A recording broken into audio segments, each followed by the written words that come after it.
ನಾಲ್ಕು ಕಡೆ ಹಾಂ ಸೇಮ್ ಮಾಡ್ಯಾರ ಅಷ್ಟೇ. ಇದ ನೋಡಿ ಹೋಗೋ ದಾರಿದಾಗ ದಾರಿ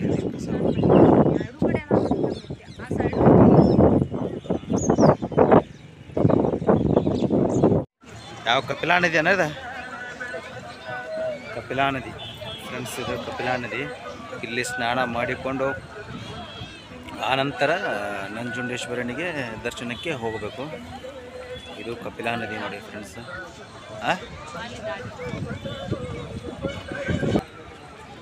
ಎಲ್ಲ ಭಕ್ತಾದಿಗಳು ಇಲ್ಲೇ ಸ್ನಾನ ಮುಗಿಸಿಕೊಂಡು ನಂತರ ಇದಕ್ಕೆ ಹೋಗ್ತಾರೆ ಫ್ರೆಂಡ್ಸ್, ಶ್ರೀ ನಂಜುಂಡೇಶ್ವರ ದೇವಸ್ಥಾನಕ್ಕೆ ಹೋಗುತ್ತಾರೆ.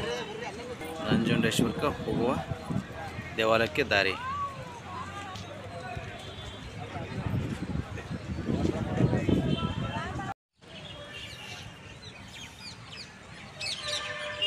ಹಲೋ ಫ್ರೆಂಡ್ಸ್, ನಾವೀಗ ನಂಜನಗೂಡು ಶ್ರೀ ಕಂಠೇಶ್ವರ ದೇವಸ್ಥಾನಕ್ಕೆ ಹೋಗ್ತಾ ಇದ್ದೇವೆ ನೋಡಿ. ಈಗ ಹೋಗುವ ದಾರಿ ಇದು ತೋರಿಸ್ತಾ ಇದ್ದೇನೆ ನಿಮಗೆ. ಬನ್ನಿ ಫ್ರೆಂಡ್ಸ್, ಇಲ್ಲೇ ಒಂದು ರೈಟ್ ಸೈಡ್ ಪರಮೇಶ್ವರ ಮೂರ್ತಿ ಮಾಡ್ಯಾರು, ನೋಡ್ತಾ ಇರಿ, ನಿಮ್ಗೆ ಕಾಣಬೋತಾ ಇರ್ಬೋದು. ಇಲ್ಲಿ ನೋಡಿ ಎಷ್ಟು ಬೃಹತ್ತಾಗಿ ನಿರ್ಮಿಸಿದ್ದಾರೆ ಅದನ್ನು, ಶಿವನ ಧ್ಯಾನದಲ್ಲಿ ಕುಳಿತಿರುವ ಭಂಗಿಯಲ್ಲಿ. ಕರ್ನಾಟಕದ ಪ್ರವಾಸೋದ್ಯಮದಲ್ಲಿ ಸಾಂಸ್ಕೃತಿಕ ನಗರಿ ಕೊಡುಗೆಯು ಅಪಾರವಾಗಿದೆ ಎಂದು ಹೇಳಬಹುದು.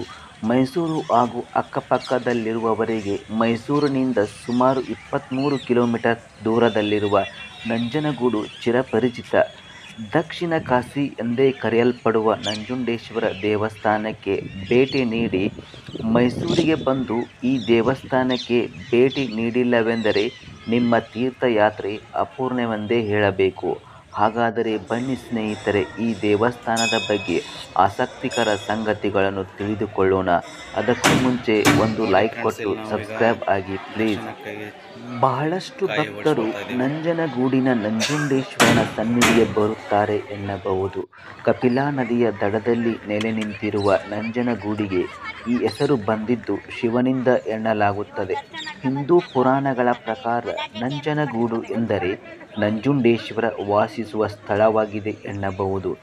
ಹಿಂದೂ ಪುರಾಣಗಳ ಪ್ರಕಾರ ದೇವರುಗಳು ಮತ್ತು ರಾಕ್ಷಸರು ಅಮೃತವನ್ನು ಹುಡುಕುತ್ತಾ ಸಾಗರ ಮಂಥನದ ಸಮಯದಲ್ಲಿ ವಿಷವು ಮೊದಲು ಹೊರಹೊಮ್ಮಿತು, ನಂತರ ಅಮೃತ. ಹೀಗಾಗಿ ವಿಷವು ಬ್ರಹ್ಮಾಂಡದಾದ್ಯಂತ ಹರಡುವುದನ್ನು ತಡೆಯಲು ಶಿವನು ಅದನ್ನು ಸೇವಿಸಿದನು. ನಂತರ ಪಾರ್ವತಿ ತನ್ನ ದೇಹದ ಉಳಿದ ಭಾಗಗಳಿಗೆ ವಿಷ ಹರಡದಂತೆ ತಡೆಯಲು ಶಿವನ ಗಂಟಲನ್ನು ಬಿಗಿಯಾಗಿ ಹಿಡಿದುಕೊಂಡಳು. ವಿಷವು ಶಿವನ ಗಂಟಲಿನಲ್ಲಿ ಉಳಿಯಿತು. ಆದ್ದರಿಂದ ಶಿವನನ್ನು ನಂಜುಂಡೇಶ್ವರನ ಎಂದು ಕರೆಯುತ್ತಾರೆ.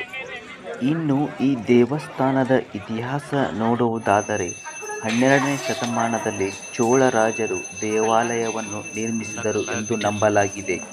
ಮೈಸೂರು ರಾಜರು ದೇವಾಲಯದ ನವೀಕರಣದ ವ್ಯಾಪ್ತಿಯನ್ನು ಕೈಗೊಂಡರು.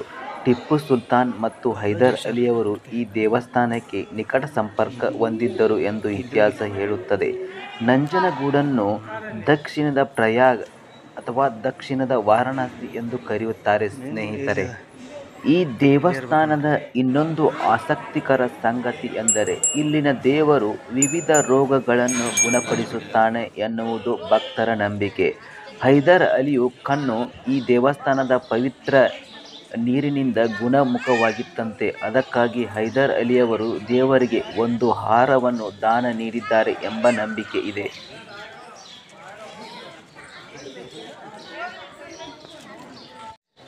ಈ ದೇವಾಲಯವು ಮುಖ್ಯ ಲಿಂಗದ ಜೊತೆಗೆ ದೇವಾಲಯದ ಒಳಗೆ ವಿವಿಧ ಲಿಂಗಗಳು, ಮಂಟಪಗಳು ಮತ್ತು ರಥಗಳು ಇವೆ.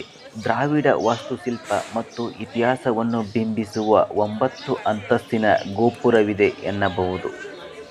ಈ ದೇವಸ್ಥಾನದಲ್ಲಿ ವರ್ಷದಲ್ಲಿ 2 ಬಾರಿ ರಥೋತ್ಸವವನ್ನು ಆಯೋಜಿಸಲಾಗುತ್ತದೆ. ಗಣಪತಿ, ಚಂಡಿಕೇಶ್ವರ, ಸುಬ್ರಹ್ಮಣ್ಯ, ಶ್ರೀಕಾಂತೇಶ್ವರ ಮತ್ತು ಪಾರ್ವತಿ ಮೂರ್ತಿಗಳ ಪ್ರತ್ಯೇಕ ರಥಗಳಲ್ಲಿ ಮತ್ತು ವಿಶೇಷ ಪೂಜೆಯನ್ನು ಮಾಡುತ್ತಾರೆ. ಪೂಜೆಯ ನಂತರ ಸಾವಿರಾರು ಭಕ್ತರು ಪಟ್ಟಣದಾದ್ಯಂತ ರಥಗಳನ್ನು ಎಳೆಯುತ್ತಾರೆ ಎನ್ನಬಹುದು.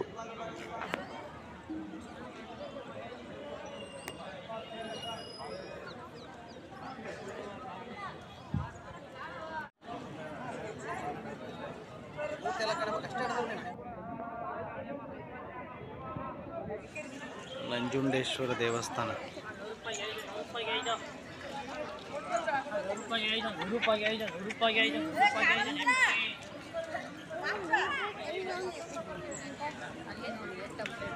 ಇಲ್ಲಿ ಒಂದು ಇದನ್ನೈತೆ ಬಾ, ಗಣಪತಿ ದೇವಸ್ಥಾನ. ಗಣಪತಿ ದೇವಸ್ಥಾನ ಐತೆ ಬಾಯ್, ಇಲ್ಲೇ ನಮಸ್ಕಾರ ಮಾಡ್ರಿ.